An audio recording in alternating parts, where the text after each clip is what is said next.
Non, en effet, les forces tigréennes ont continué mardi à avancer dans la région après avoir repris lundi la capitale régionale, Mekele.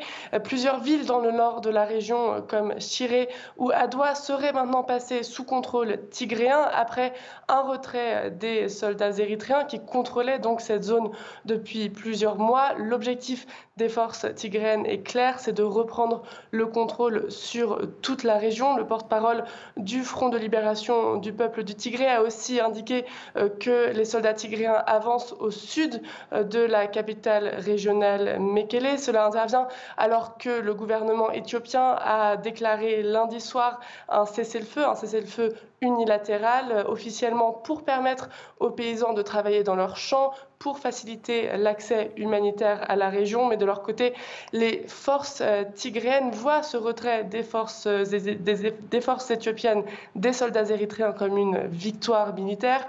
Les leaders tigréens ont affirmé qu'ils allaient continuer à se battre jusqu'au retrait de toutes les autres forces de la région. Cela inclut les soldats érythréens, mais aussi les forces de la région voisine Amara et les forces des soldats éthiopiens, bien évidemment. Les organisations des droits de l'homme, en particulier Amnesty International, ont exprimé leur inquiétude quant à de possibles représailles à l'encontre des populations civiles par tous les partis au conflit. Au vu de ces retournements de situation, les populations civiles qui ont payé le prix de cette guerre, avec l'ONU qui annonce une possible famine dans cette région, il y a un espoir que ce cessez-le-feu puisse faciliter le travail des humanitaires dans la région, mais pour l'instant, avec la coupure des télécommunications au Tigré, il est très difficile de savoir ce qui se passe en ce moment sur le terrain. Merci.